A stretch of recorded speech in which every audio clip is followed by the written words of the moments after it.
have Libby here joining me today, and she's here to talk about her experience, strength, and hope with addiction. Welcome, Libby. Hi, guys. Happy to be here. What is your drug of choice?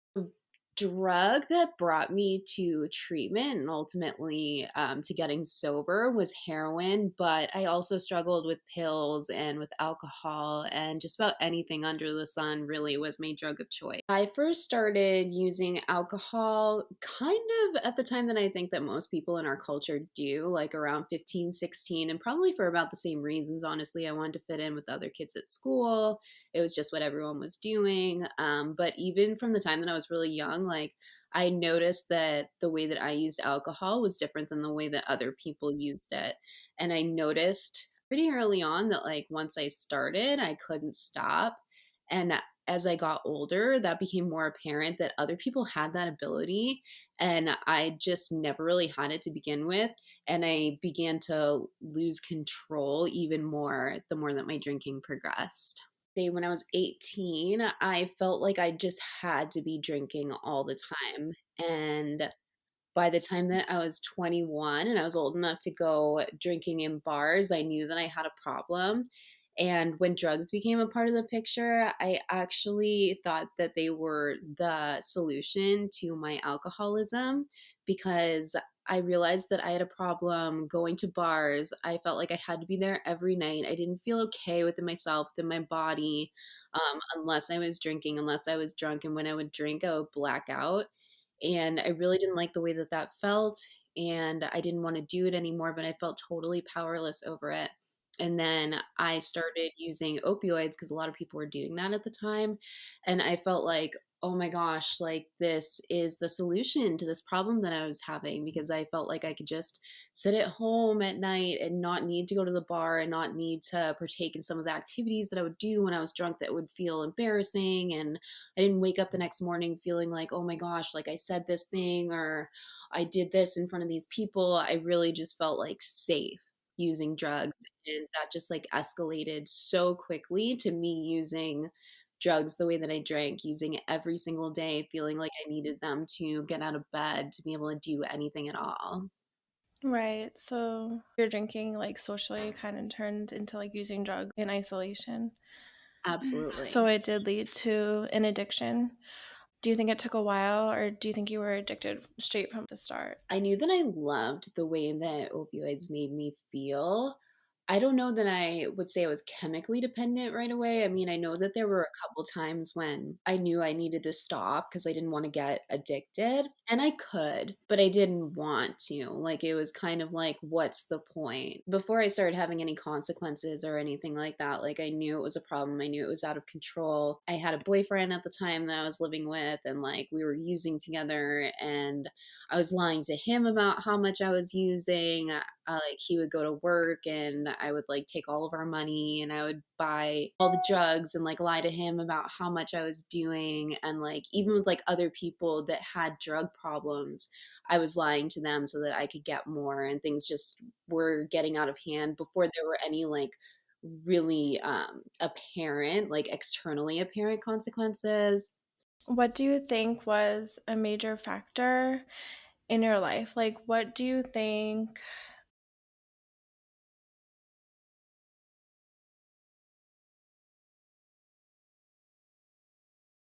Oh my gosh. Yeah, totally, all of it, 100%. And I mean, I could go on for days about everything that I think contributed to it. It was just the perfect storm, I think, for me. I don't know if I was biologically predisposed to have addictions. I know that a lot of people believe that. I'm not a scientist, I can't tell you. So, there was a lot of alcoholism in my family that I've been told of. But also, I have like theories about generational trauma that can contribute to some of these things. I have a 3.5-year-old son, and both of his parents, myself and his father, are both in recovery. My hope is that it's less genetic and more generational trauma, and I really try to do my best as a parent to do better, so that maybe I can break that cycle a little bit. But I grew up in a dysfunctional home, as many of us did. There was just a lot of not alcoholism in my immediate family, but definitely dysfunction, definitely chaos, drama, mental illness. And I think that I just lacked a stable foundation right from the get go. I'm a Christian and I found my faith in a higher power in sobriety. And I didn't grow up with that. My parents went to church, but we weren't religious. I wasn't really talked to about God. We didn't pray in the house. And sort of the unspoken belief was that we believed in science and that was kind of like the end all be all. And that might work for some people. I definitely, don't get me wrong, science is real, 100%, but I do believe that both can exist and both have to exist, for me personally. So being raised in a dysfunctional home, a lack of faith, lack of anything bigger than myself, immaturity too. I really just was very emotionally immature, even in sobriety, until I became a parent, really. And I really just like had to grow up. Anxiety, wanting to fit in with other people, just not feeling okay with myself. Gosh, I could go on for days, but yeah, it's just a really complex thing. What caused me to be an addict? Would I still be addicted? I don't know. I don't know. Right. I can relate to that so much. I got sober on January 14th of 2015. I was living in an apartment in Boston. I had no job. I had no job skills. My family was paying for my rent, which was kind of like a last resort. And I had been homeless. I had really just like had health consequences. I really was just like not doing great. No one knew what to do with me. I didn't know what to do with myself. And I just hit this point of desperation where I just remember sitting inside and feeling like maybe if I go outside, I'll feel okay. And then going outside and feeling like maybe if I go inside, I'll feel okay. And like buying pills, buying drugs, drinking alcohol, doing anything that I could just to like try to reach this state of like, I am okay. I don't feel like I'm dying inside. And there was nothing that I could do to reach that state. But I was always convinced that it was something. I was always convinced that like maybe I had a vitamin deficiency or maybe I needed to like start doing yoga or that there was like something that like I could do. It was never like I need to get sober and it was absolutely never that I needed to find a higher power. I was suggested various times that I should go to a 12-step program. I'd been to detox, I'd been to treatment a couple times, and that's kind of the standard thing that they tell you there. For me, and I hear a lot of addicts and alcoholics say this, but it just seemed like that was a little extreme. Like, yes, I am sick. I was in the hospital. I am having like all these consequences. My life is completely unmanageable, but like an AA meeting, like, I don't think so. That's like really extreme. I'm not like those people, but my perception of what that was going to be like was old men, crusty old men in church basements drinking bad coffee. And some meetings are like that. Absolutely. I've definitely been to my fair share of that. But that wasn't something that I was going to do. But I do remember just being completely hopeless. And at the time, I was living in Boston, which I already said, and it was really difficult. It might still be like this. I live in Southern California now. I've lived here for almost 7 years. So I don't know what the state is back there, but at the time it was very difficult to get a bed in a detox. They were just so highly impacted. There was such a big problem, and there wasn't enough resources to be able to treat people back there. Yes, and I remember methadone mile. I was on the methadone clinic there at one period in time, and I remember I was living in a commercial art space in Roxbury. I slept on a little shelf above a closet, and I would get up and I would walk in the freezing cold to the methadone clinic every morning down there, and it just reeked of misery and destruction. And I would see people sleeping on the side of the road. And I remember one time I took a cab over there and the cab driver wouldn't let me just run in because, of course, he thought I was going to take off. He thought I was going to run away. It's just such an area that is just so riddled with depression and just desperation. And every single one of those people is like perfectly capable of being just like you and me. Like that person sleeping on the side of the road is, they're Yeah. just like us. We're all the same. But it's just crazy. Things are out of control over there. At least they were. There are not enough resources available. And addiction's really difficult too because you can't make someone get help. You can see that there's a way out and that they would be a lot happier if they were not sleeping on the side of the road, and that the solution might look so simple from the outside looking in, but someone has to want that for themselves. And a lot of times when you are just like at that bottom of that pit of desperation, you don't see that for yourself. I know for me, I wasn't thinking about like, well, what's my life going to be like a year from now or 5 years from now or even next week or even tomorrow. Like I was living for that day, for that moment, for that next high. I didn't care. I didn't really plan on living. Not like I was actively like planning to die or anything like that. It just wasn't on my radar at all. And you can't put those thoughts in someone else's head. Like they have to like be able to see something outside of this addiction and be able to actively say like I'm willing to go through a period of time that's really difficult in order to get out of this place, but we can't do that for anyone else and it's so hard. Right. You definitely have to do it on your own, no matter how many times you want to like force. Pre-COVID, I think it was a little bit easier for people to get help. And then during COVID, I think it was just like a shitstorm. But I don't know how it is in Boston because I'm not there anymore. I'm in Rhode Island. And then how is it in Cali? Is it's similar, like the scene? I will say that by the time that I got here in 2015, there were a lot more resources available here. Those resources do tend to be a lot more expensive. There are a lot more cash pay options out here. There's a cultural difference for sure.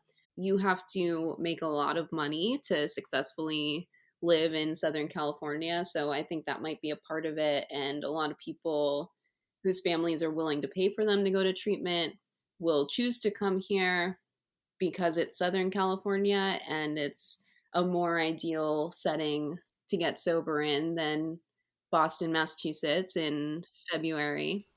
Right. Uh, The warm weather. I feel like definitely. a lot of people go to Florida, I think.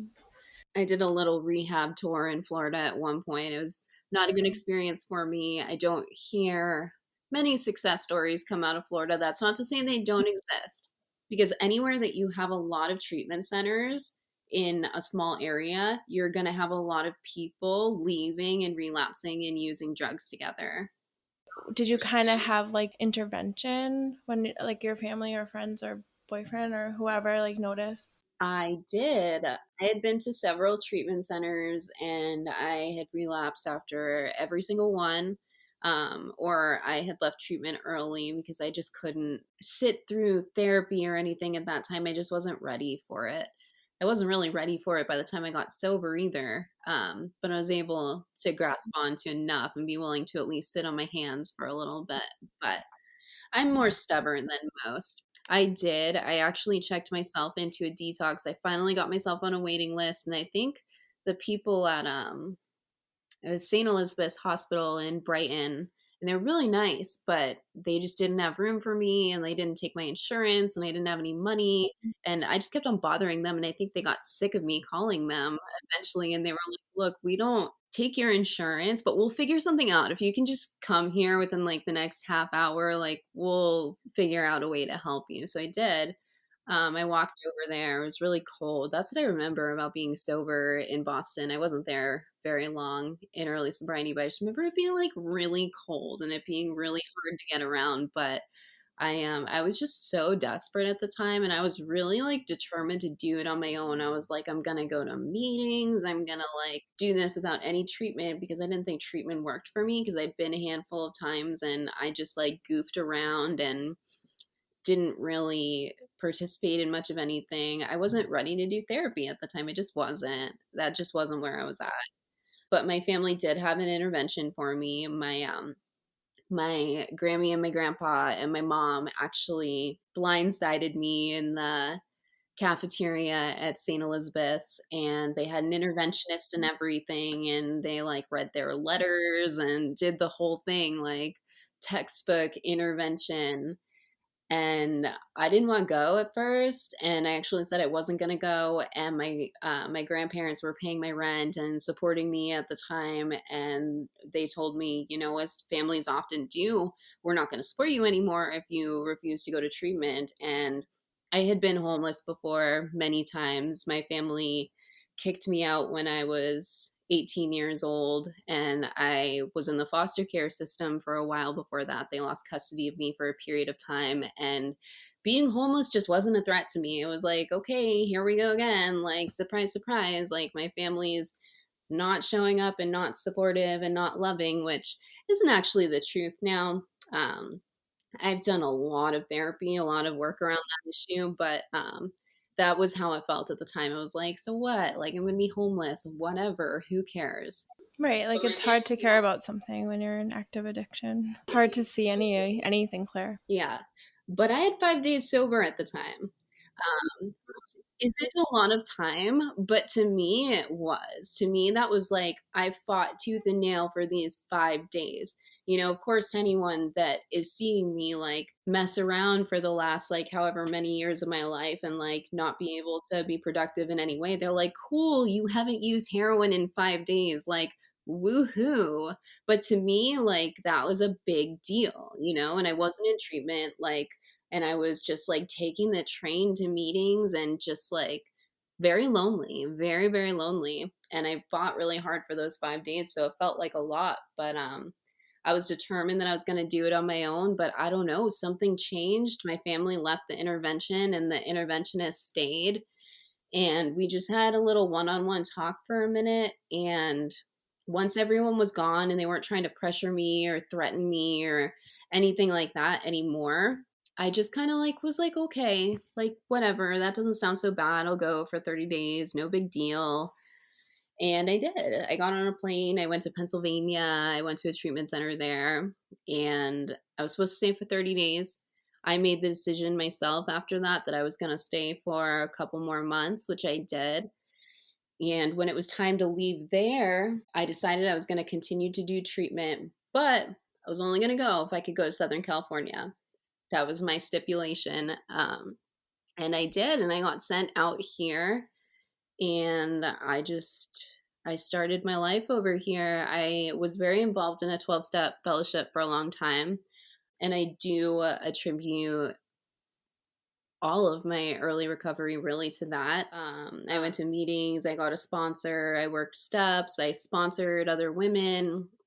At first, I went to a treatment center, a residential treatment center, but it wasn't like a lockdown treatment center. Like I could go out with a sponsor and like go to meetings with them, and like we could go get our nails done or go get lunch or stuff like that. Like they kind of wanted to like allow us to have a little bit of freedom. Which makes sense to me. You don't want someone to be like totally locked down and then be like, okay, well, like now go be sober and live your life exactly the same way that you were doing it before. Like, I think that a little bit of reintegration is really useful if you have that resource available to you. And then after that, I chose to go to a sober living home, and I was surrounded by other women. There wasn't like staff or therapists or anything like that. It was just a group of girls that were all holding each other accountable. We had a curfew. We were supposed to drug test. I don't really remember getting drug tested, to be honest, though. But I mean, it was pretty laid back, kind of like an apartment, but yeah, with like a little bit more structure. Yeah, I went through something like that as well. But that's interesting that you were in a place that gave you the freedom to be sober. I mean, I feel like I don't know if I haven't heard of that yet. I don't know. The options that I was giving in my detox, it was like programs. There was like this all-girl program in New York. I was like, no, absolutely not. And then there was like the Salvation Army in Rhode Island, so that's what I chose. With each of these programs, it seems like, I mean, what they I don't think they're lockdown programs, but like inside the programs themselves, there's like very strict rules and like no, not that much freedom that you're explaining. So that's pretty interesting. It didn't feel like I had a lot of freedom at the time, to be fair. It felt like very much like I earned my phone back at a certain point, but I had to turn it in at like a certain time of night. But like, yeah, it was like strict when you first get there, and then they give you like a little bit more freedom as you go. And I think that I never saw anything like that back in Boston or anything like that, but I see a lot of programs structured like that in California, and I think it works. It gives you kind of like you said, freedom, but I feel like you can kind of feel connected more to like the outside world, like the reality, instead of being like enclosed and like segregated and like different. But that can go either way too, if someone's there and they don't want to be there, or they're like in relapse mode But and that's what I was thinking. So like, how much freedom does it leave people to get in trouble? But yeah, I mean, I think that's why a gradual step down program is important. I personally believe that if you're detoxing, you need to be in like a hospital type setting, and you don't need your phone for that week. You don't need to be contacting anyone. Like, you need to be like away and like just detoxing. And then I think that a residential program, if available, is important after that. And I think that maybe like you can make some phone calls and like contact outside people, but like you need to mostly be focusing on yourself for that period of time. And then after, I would say, the first 30 days, I think that it's then appropriate to be able to have more contact with the outside world and be able to start building your recovery network and starting to leave that treatment bubble and be able to be an actual person again. yeah, I totally agree with that. Was your program faith based at all or religious? Like, yes and no. Where I went in Pennsylvania did focus on the spiritual aspect, and that was something that they really emphasized.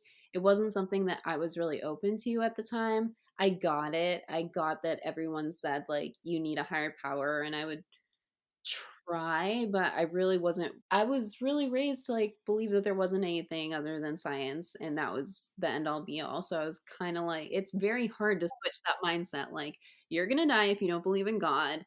They did offer spiritual counseling and programming for that. And then where I went in California, they did also have a spiritual staff member that would talk to us about spirituality. But they were not, neither of these were faith based programs. As you mentioned, Salvation Army, like I know that's a Christian program. It wasn't anything like that. How long was the sober house or sober living? They gave me a job while I was there. So I only lived there for maybe like 2 or 3 months as a client. And then they gave me a job and I was the house manager. They're actually pretty awesome. They gave me a car to drive. I didn't have a car. I didn't have anything. I had no money. Yeah. Yeah. So they like gave me a car to drive and I would like drive the girls around to meetings and stuff like that. And didn't really pay much of anything, which kind of made it hard to leave that position. But it was a great way to get me started. And I went to school while I was there too, and I became certified as an addiction counselor. And from there, I was able to work as a case manager at a women's detox, no, at a women's outpatient treatment center. And then eventually I worked at a detox for a little bit. So I was actually working in treatment right up until the time that I left to raise my son. That's amazing. That's kind of like something. I mean, that's kind of what I want to do. But I think all that's on hold now. Now that I'm pregnant, but after, I definitely want to look into that. Yeah, that's amazing. What do you want to Yay. do? I definitely want to work with like something involving addiction and maybe psychology. But Yeah, I'm getting my degree in psychology right now.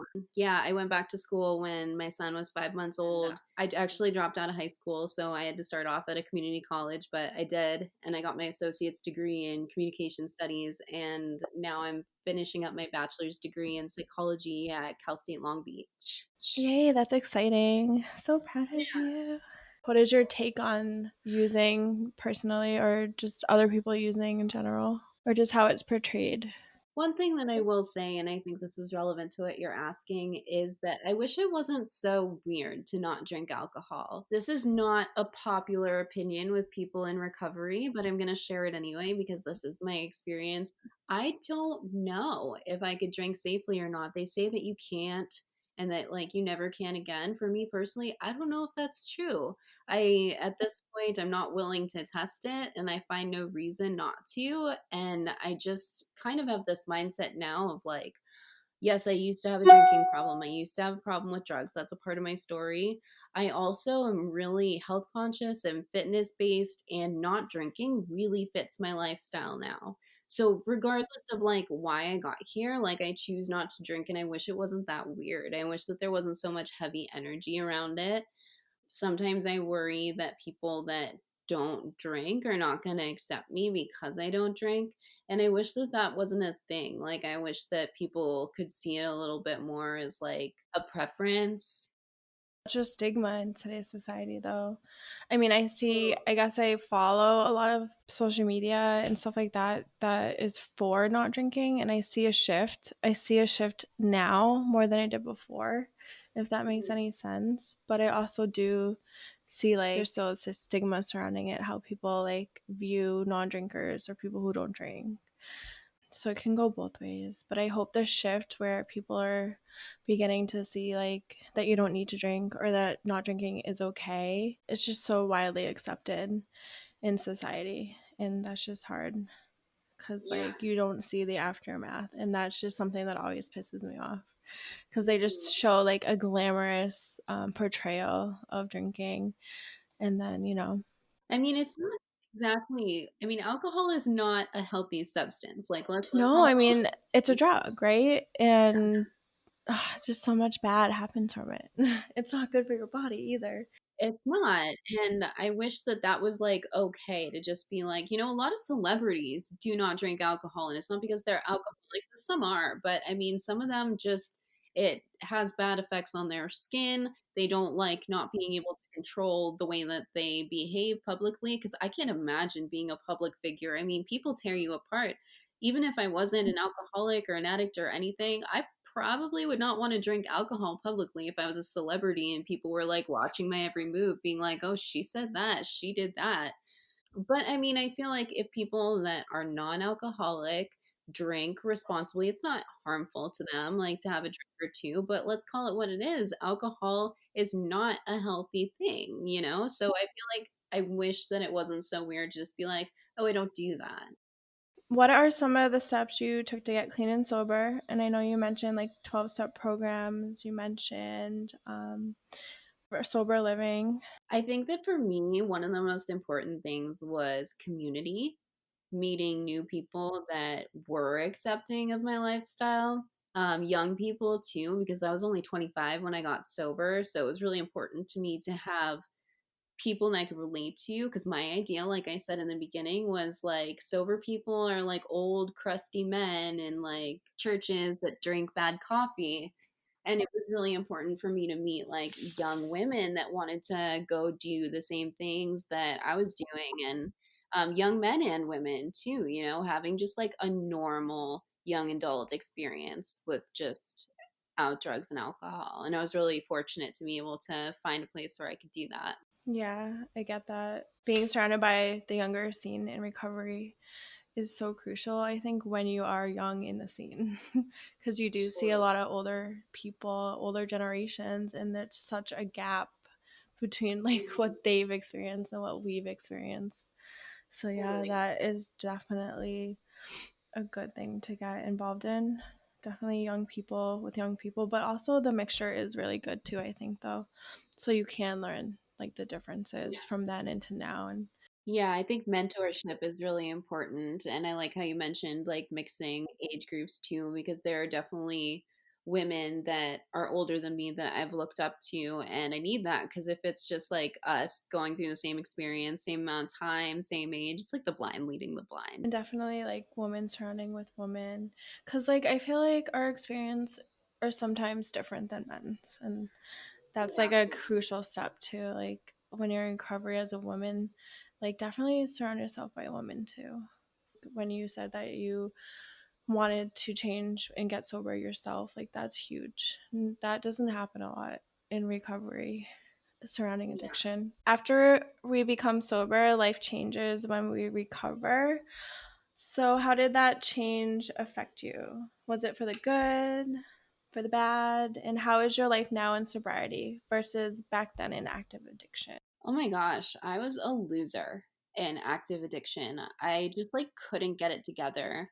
I couldn't hold a job. I kept on getting in all these like dysfunctional relationships with guys, and they all like blew up in my face, and like I couldn't relate to my family, and it was just like nothing seemed to go right for me, and I was always just kind of like shooting myself in the foot. There was just like I had nothing going for me, and my life is like the exact opposite of that today, to be honest. Like I've gotten to go to college. I have a college degree. I'm working on another college degree. I'm a mom. I have a good relationship with my family. I have a good relationship with my son's father, which is huge. I have just like a lot going for me, and I have a good perspective, and I have a good relationship with my peers, and I have done a lot of therapy, and I feel like I have just a lot of really healthy ways of coping with things when they don't go right. Like my life looks absolutely nothing like what it looked like 7 years ago. I'm just a different person. What are you most grateful for today and why?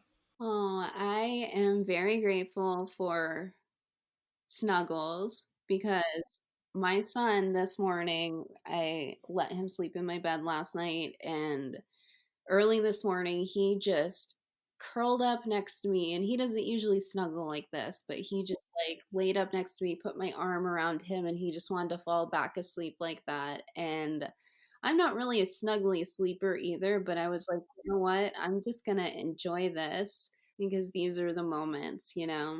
I'm grateful for that. I'm grateful that I'm able to just be a healthy mom and to do better. I do believe that generational trauma is definitely a thing, and I think that I'm breaking cycles. And Oh, hell yeah. I believe that you are. I believe that I am too. And wow, thank you yeah, so. that's amazing. If we Yeah, can, is there any advice at all that you would give to my audience, to the listeners, if they're still struggling with their addiction today? yeah. As cliche as this sounds, I would say just don't use today, no matter what. And that's like the most cliche thing that you hear anywhere, but it's so true. Like we have big feelings in early sobriety. I mean, we have big feelings always, but I think that being newly sober amplifies them, or life circumstances when it's difficult to continue to stay sober amplifies them. And if that's you today, I would say just hang on. The feelings do pass, and it's always going to be an option later on to reevaluate if that's still what you want to do. But maybe see if you can take a hot shower or call a friend or eat some yummy food first and see if you still feel that way in an hour or two. It's so true. And, take it one day at a time. Don't have to use for today. Even though it's harder, it sounds harder than it is, but just Totally. don't do it. Yeah. And then finally, what advice would you give for anyone listening who is new to recovery or who has years in recovery and wants to recover? It just gets better. It's a good life. They say that it's a life beyond your wildest dreams, and it's absolutely true. The things that you imagine for yourself are not anywhere near as big as the things that God has in store for you. Thank you for coming on and sharing your experience. This has been refreshing, and I'm so glad like I got to know you a little more. And I know we were friends like back in the day and we drank together and all that, but like I had no idea that you went through any of that. And you were very inspiring. I'm so proud of you. 7 years sobriety.